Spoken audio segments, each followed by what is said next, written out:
sekarang kita masuk bab istihalah namanya. Dalam fikih istihalah itu adalah, penjelasannya di situ adalah inqilabu syai' an sifatin ila sifatin ukhra. Berubahnya sesuatu dari sifat ke sifat yang lain.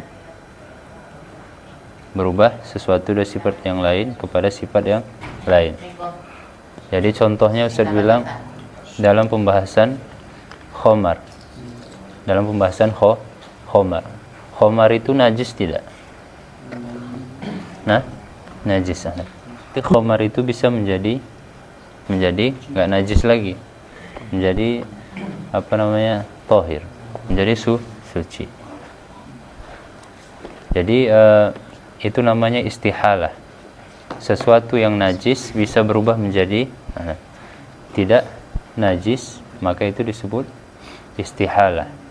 Contohnya nanti khomar itu kalau dibiarkan begitu dia menjadi cuka, maka cuka itu nggak najis lagi.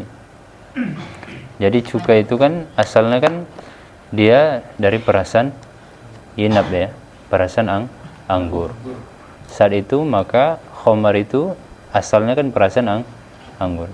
Jadi ketika dia tidak dimasukkan apa-apa, dibiarkan saja begitu, dia berubah menjadi cuka. Cuka itu tidak najis lagi. Itu namanya istihalah. Syaratnya itu dia memang berubah sendiri dalam mazhab Syafi'i. Low battery. Jangan ada Please charge. dimasukkan sesuatu.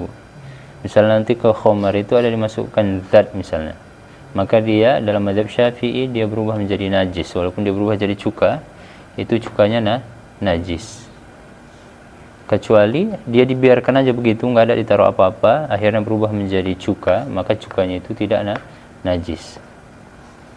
Dia harus memang berubahnya sendiri tanpa bantuan zat atau campur tangan kita itu. Zat campuran ini berarti tujuannya untuk menjadikan dia sebagai cuka, maka dia jadi najis. Dia memang khomar itu kalau didiamkan aja gitu kan, dia bisa menjadi cuka. Kalau dia berubah sendiri jadi cuka, itu namanya suci. Tapi kalau misalnya di khomar itu tiba-tiba kita masukkan entah sesuatu zat kimia supaya dia berubah menjadi cuka, maka itu namanya dia bukan berubah dengan sendiri. Low battery. Please Dia berubah charge. menjadi najis. Sama Ustaz bilang dalam pembahasan fikih, air itu kalau dimasuki lalat tohir kan? Tapi kalau kita sengaja memasukkan ke dalam, kita ambil, kita masukkan, itu nanti berubah jadi najis.